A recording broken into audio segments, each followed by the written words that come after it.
Alrighty, today we'll be going over SMTs. I actually want to pull up. If you guys saw today, I literally was absolutely cooking on fundeds. Past two apexes. He's got blown, unfortunately. One apex, two apex. Past those, and then past. I got halfway through a My Fun of Futures eval, or two of those, and that's about it. So possibly 4 more accounts on the way, but let's just go ahead and talk about specifically this trade today because it's a perfect example.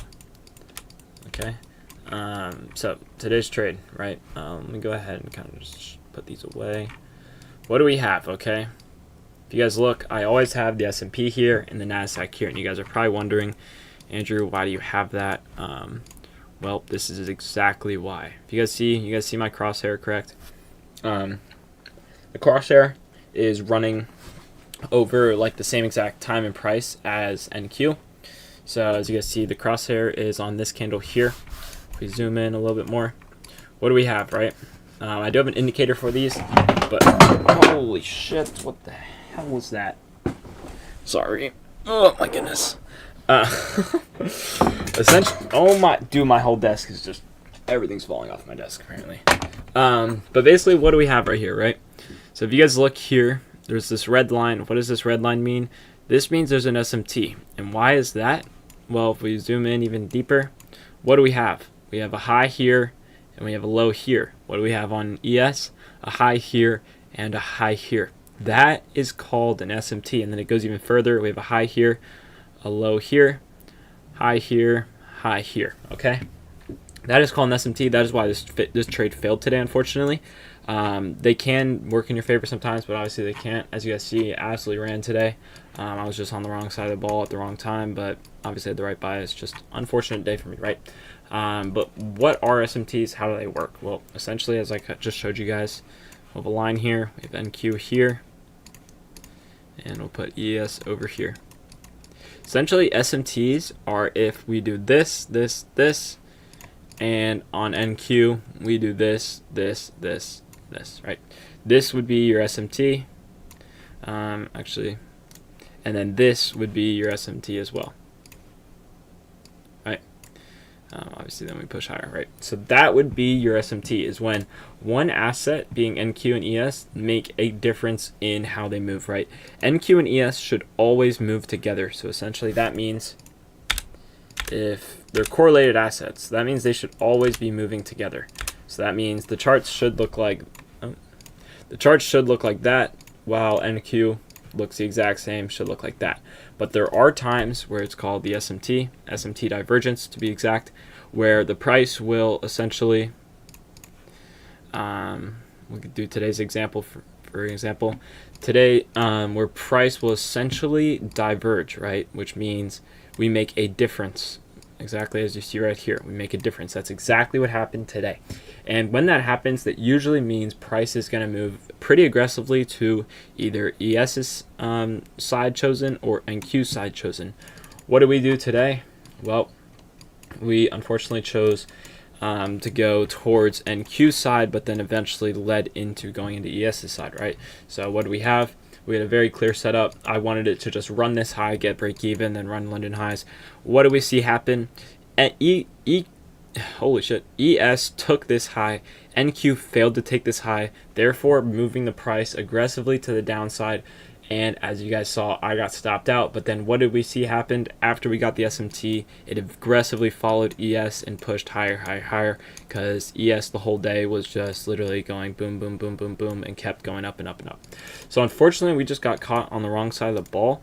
But how can you use this in your trading? Well, a lot of people, they have models where it's specifically based around just going off of SMTs. So I don't use them as much, but in my opinion, they just act as another confluence for my trading. So let's say we have something like this, right? Reject, boom, we're going higher, okay? Now we see on ES, I don't necessarily always use them in the sense that I need to see in divergence. But if we see that ES does this exact same thing, where it goes like this, inverses, and we're doing literally the exact same thing on both sides, that is a great correlation that yes, we're probably going to keep pushing together and maybe take out whatever target is resting up here. But the way you can also use this is maybe not for a trade, right? Maybe it's the other way around. Maybe it's to not get you in a trade, right? Maybe we see NQ is doing this, we have a high up here, then maybe we also have some lows that we're not sure about that could get taken here.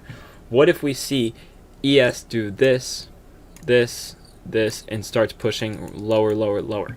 We can assume that this high was just the high that NQ wanted, and this would say, okay, my bias is maybe not correct, maybe we don't want this high, and in reality we maybe want to actually start pushing lower and following ES towards the low. And that's kind of how I use it in my trading. I don't always use it as, okay, I need to see an SMT and now I'm entering right here and we're catching longs, bro. No. Okay, I use it more of kind of like a safety tool. I use it as, okay, if ES is doing the complete opposite of NQ, then I'm going to probably stay away from this trade if I want to go higher. I'll wait till price rejects down here and then NQ or ES takes this and then starts moving up. This would be a much better confluence to be like, okay, once we've taken this, it's obvious that now this is a high and we have both of these targets and ES is pushing higher. I'll just wait for a clear inverse or CISD and I'll catch this trade to the upside. So that's kind of how I use it in my trading. And essentially I would say once I started just looking at ES and NQ all the time, like I could literally just have both of these charts up at all times. I don't need the 5-minute, I don't need the 15-minute, but as long as I have ES and NQ pulled up at the same time, I could be a very good trader. Okay, I knew about SMTs very early on. I didn't really use them. I kind of just rocked a screen where it was just I used ES was just my one screen, and then I had other screens as well, but I just had ES up here and I really wasn't looking at NQ, and I really wasn't looking at ES. And that all flipped for me when I saw More Trades video. If you guys know More Trades, he was talking about how he always needs ES pulled up on his chart, and I was like, yeah, you know, that probably would be a good idea, right? It'd probably be a good idea to just always have ES pulled up so you know if they're doing something separate or if they're doing something together, right? And as soon as I did that, as soon as I started backtesting with that, my trading got 1,000 times better in the sense that I can now use it kind of how I was before, right? If, yeah, like for example, today it was kind of hard to tell, right? ES was going higher. I wanted NQ to follow, and we didn't get that. But let's say on the other end of the ball, right? Maybe we got the setup that we got today. I really liked it. I really wanted to see us push higher. But on the other side of the ball, right, ES is just doing this. We have this high here, make it this high, right? And ES is just doing this. If I saw this pushing higher, then and I saw ES doing this would be my confidence to just not take the trade. I would just be like, yeah, you know what? Yeah, we have a good position that could go higher, but I don't like how ES is just going lower, lower, lower. I'm going to go ahead and wait for maybe ES to reverse or wait for NQ to have even a better setup to then take my bias on the day. That kind of like helps you, and it's not like a confluence like you guys think. Like confluence, you guys are probably thinking, oh, I need to see this to then trade, or I need to see this, but this can kind of be like a safe confluence, right? It can kind of save you from taking bad trades or taking trades that are unnecessary due to the fact that they're not doing something together, therefore not making it the best trade. Do you guys have questions about that so far? Because SMTs, they can be confusing, but it's as simple as literally you just need to see them. If this would be an SMT right here, boom, and this would be your SMT here, because what do we have? NQ makes a higher high, ES makes a lower low, and that's literally all an SMT is. But then obviously you can use them in many different ways, like in the sense that I was saying, you can use it to be careful with a trade, you can be using it to do a lot of things essentially. But do you guys have questions about that so far?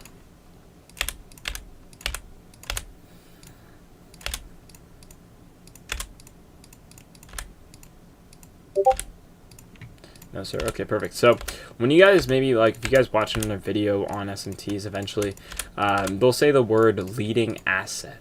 And I personally don't believe in a leading asset. I personally believe that just ES is the only asset you should be following. So if ES is doing something, I'll get to your question in a second. If ES, I always treat it as my leading asset. Therefore, I always want to follow what ES is doing, not NQ, right? So if my bias, for example, today was higher, right, and I just see ES doing this, and this, then I would assume, okay, NQ is most likely going to follow and do the same exact thing. Obviously, today was an unfortunate example of that, but that's kind of how you should look at it, is whatever ES is doing, you should hope NQ does the same, and you'll most likely have a decent success rate, okay? Like there are going to be times where ES is doing this and then NQ kind of does this, but if you can hold off and not taking this trade, eventually it's going to follow what ES has been doing and will aggressively push up to follow ES and catch up, because they should always be in the same point of price technically, correlated obviously to what each other are doing. So if an ES is just skyrocketing, then eventually, whether if it's NQ comes down, takes out this low, and then skyrockets, or if it just follows immediately, they will eventually catch back up to each other, and that's really all you have to know. If ES created a higher high and NQ created a lower low, when do we expect NQ to push higher? And then that all just comes with like target points, right? So if ES has this target point here, maybe that's like an Asian high, right? And NQ has this Asian high here, and ES just took this Asian high, but in this circumstance, NQ's already taken this Asian high and gone lower and lower. You can expect that ES will actually start to come follow NQ, because now we've already taken both of the highs. ES has taken Asian high, NQ already took Asian high before. You can expect that now ES will start to trickle down and NQ will also start to trickle down from already taking this high. But if it's the other circumstance where we have this, and then we fail to kind of take that high, then you can expect that depending on what ES does, if ES decides to push higher, you can expect this high to get taken, and this is actually a very easy trade. Vice versa though, if ES takes this trade and we immediately start pushing down, then you should expect that most likely NQ is not going to take that high today, and maybe we'll take a lower low down here. So that all comes with target-based theory.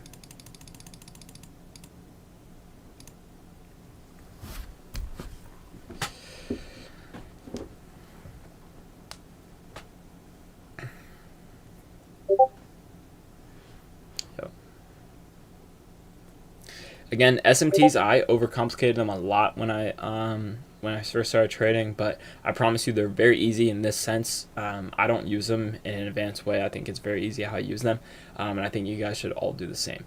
Took it out today as well. Yeah, a lot of people I know took it out today, but it just, guys, if you're taking, that's why I always say, if you're taking the setup you're supposed to be taking every single day, then you're going to be very well off. But the moment you start debating taking your A+ setup is when you're going to start missing those setups, and your like win rate isn't going to actually like come into play. So when you see your A+ setup, you just need to take it, no questions asked, and eventually it'll play out how you need it to.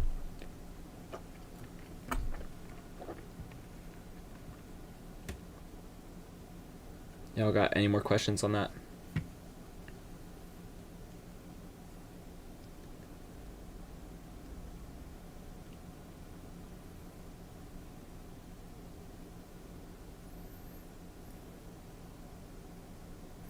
Alright, well, assume that's all the questions. We already kind of went over my trade for today. Again, literally the only thing I can leave you guys with is literally just what I talked about.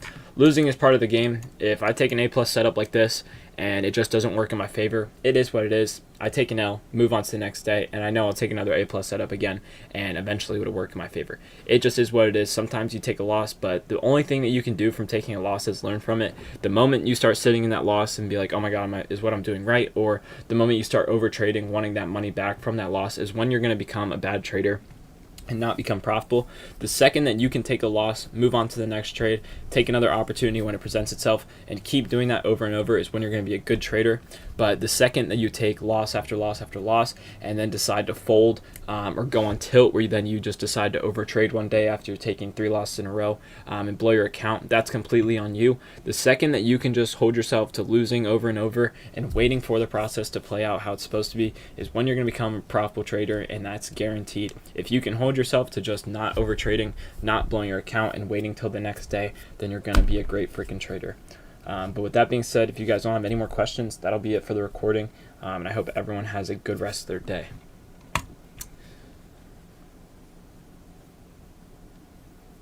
Alright, boys, well, I'll catch you guys in the next one, and I'll see you guys tomorrow morning. Oh, Scott, I see you're typing. Alright, brother, yep. Alright, see you, boys.